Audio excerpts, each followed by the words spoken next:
Thank you. ఈరోజు రాష్ట్ర ప్రభుత్వం 2 విధాన నిర్ణయాలకు సంబంధించి దశాబ్దాల తరబడి సమాజంలో అలజడికి కారణభూతమవుతున్నటువంటి బీసీలకు సంబంధించినటువంటి జనాభా గణన ప్రవేశపెట్టి తద్వారా ఆ సమస్యకు కొన్ని చిన్నవి ఉండొచ్చు, ప్రధాన సమస్యకు పరిష్కారం చూపెట్టింది. అలాగే వర్గీకరణకు సంబంధించి ఎస్సీ వర్గీకరణ కూడా ఆనాడు కృష్ణమాది గారు కానీ లేకపోతే ఇతరులు అనేక మంది గత 30 సంవత్సరాల నుంచి పెద్ద ఎత్తున ఆందోళన చేస్తున్నారు. దానికి అనుగుణంగానే సరే సుప్రీంకోర్టులో జడ్జిమెంటు, దాని బ్యాక్గ్రౌండ్ మన రాష్ట్ర ప్రభుత్వం లీగల్గా అక్కడ ఫైట్ చేయటం ఇవన్నీ జరిగినాయి. ఆ జడ్జిమెంట్లో వర్గీకరణ ఆయా రాష్ట్రాలకు సంబంధించిన అంశంగా వారు జడ్జిమెంట్ ఇవ్వటం జరిగింది.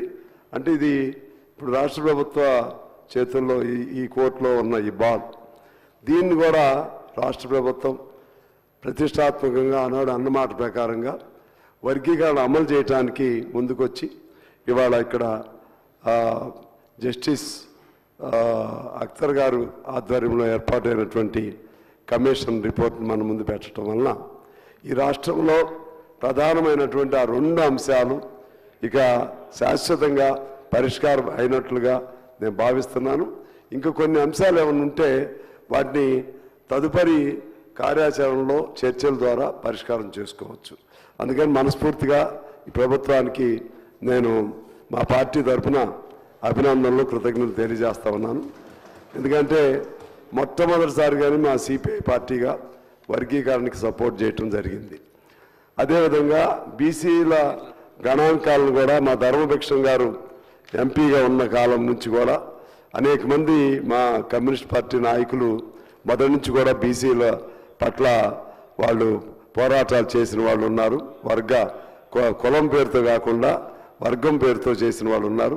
వాళ్ళందరి కోరిక కూడా వాళ్ళని నెరవేరినట్లుగా మేము భావిస్తున్నాం. ఇక అసలు అంశానికి వచ్చేసరికి ఇవాళ ఇది ఇందాక రాజనరసింహ గారు చాలా చక్కగా మాట్లాడారు. చాలా ఎమోషనల్గా ఆయన తన అనుభవాన్ని, తన సామాజిక నేపథ్యాన్ని, ఇప్పుడు జరుగుతున్న పరిణామాలను జోడించి చాలా భావోద్వేగంగా మాట్లాడారు. దానికి అనుగుణంగానే అంటే ఆయన చెప్పిన దానిలో అర్థం ఈ ఒక డిమాండ్ మనం కోరుతున్నామంటే అది it is not against any other cost, ఇంకో కులానికి వ్యతిరేకంగా తీసుకోవాల్సిన అవసరం లేదు. ఇప్పుడు సపోజ్ దళితుల్లో మనకి అంబేద్కర్ గారు రాజ్యాంగం రాశారు. ఆయనది ఏ కులం అని మనం అడగం, ఏ వర్గం అని కూడా అడగం మనం.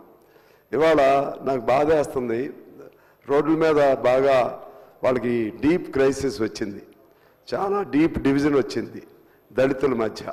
అది రాకూడదని నేను కోరుకుంటా ఉన్నాను. ఈ వర్గీకరణ అనేది ఇది ఒక వీళ్ళకి సంబంధించిన అంశం.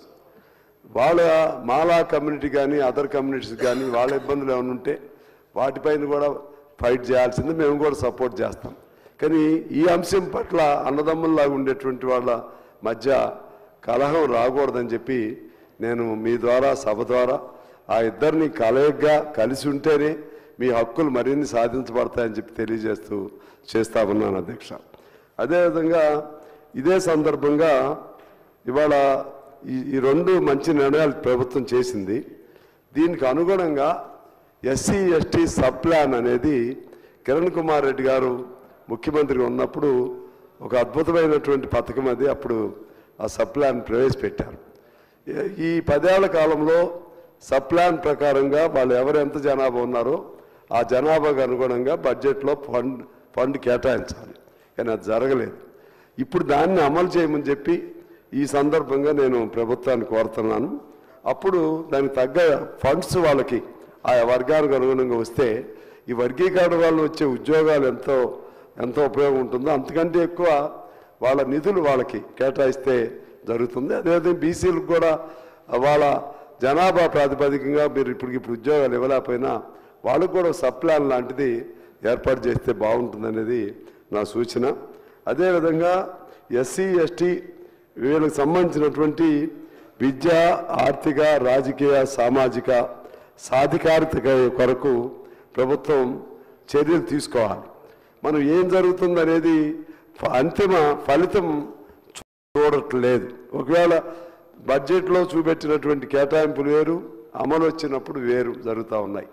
కొన్ని కేటాయింపులు ఖర్చు చేసినా సరే ఫలితం జరుగుతుందా, ఫలితం అందుతుందా, మనం ఎక్స్పెక్టెడ్ రిజల్ట్ వస్తుందా, అవుట్పుట్ వస్తుందా లేదా అనేది సరైనటువంటి జాగ్రత్తలు ప్రభుత్వాలు తీసుకోవట్లేదు, అధికారులు కూడా తీసుకోవట్లేదు అధ్యక్ష.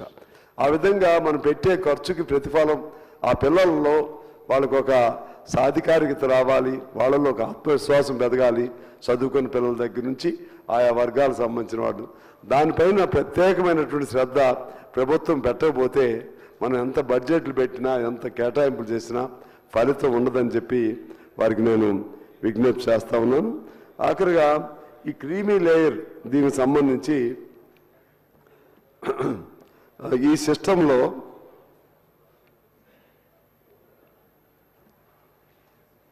దీన్ని క్రీమీ లేయర్ సిస్టమ్ ప్రవేశపెట్టడం చాలా సంతోషంగా నేను భావిస్తున్నాను. ఎందుకంటే ఇది వాస్తవం. పెద్దవాళ్ళ పిల్లలే మళ్ళా వారికే వాళ్ళకి అన్ని అవకాశాలు చదివించుకోగలుగుతారు. అదేవిధంగా ఆ కుటుంబ నేపథ్యం మారుతుంది. దానివల్ల బెనిఫిట్ అయినటువంటి వాళ్ళ పిల్లలే మరలా బెనిఫిట్ అవుతూ ఉన్నారు. అది కూడా ఒక అసంతృప్తి ఉంది అదే వర్గంలో.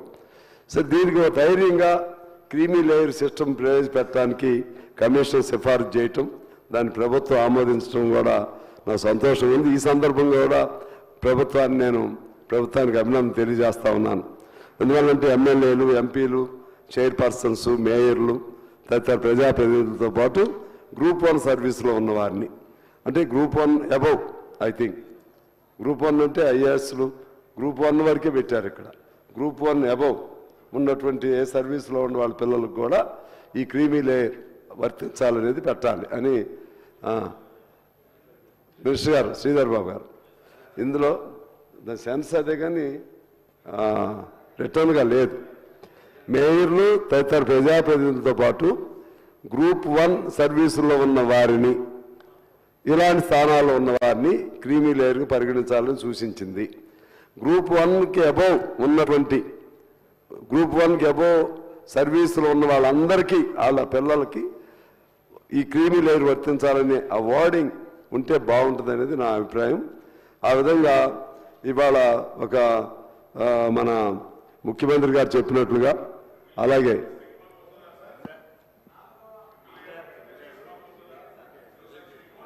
రిజెక్ట్ చేశారు. అదే కాదు మీరు వీటిని రిజెక్ట్ చేసినట్లే కదా, క్రీమీ లేయర్ని వాళ్ళకి అప్లై చేసినట్లు. అంటే అట్లా కాదు, క్రీమీ లేయర్ పరిధిలో వాళ్ళందరూ వస్తారనే కదా.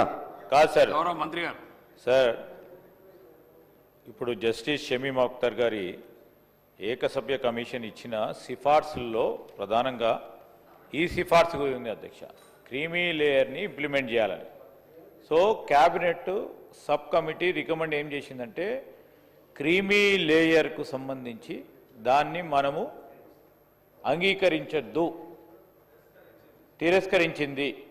So creamy layer is not there now.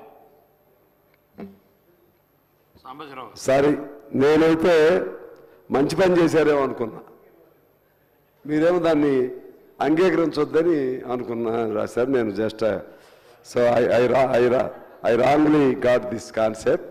కానీ నేను still what ever proposal was made by the commission, I'm for that because ఇప్పటికీ కింద డౌన్ ట్రాడన్లో ఉండే వాళ్ళలో అభద్రత కానీ అసంతృప్తి కానీ ఉంది. మీరు ఎందుకు దాన్ని వదిలేశారో తెలియదు. నేను చేశారనుకున్నాను, just I didn't read it out clearly. Anyway just sorry for that, and at the same time I'm for the report given by the commission. ఇది కూడా మీరు సరే ఇప్పుడు ఏం చేయలేరేమో కానీ భవిష్యత్తులో అయినా సరే సరి చేసుకుంటే బాగుంటుందని నేను కోరుకుంటూ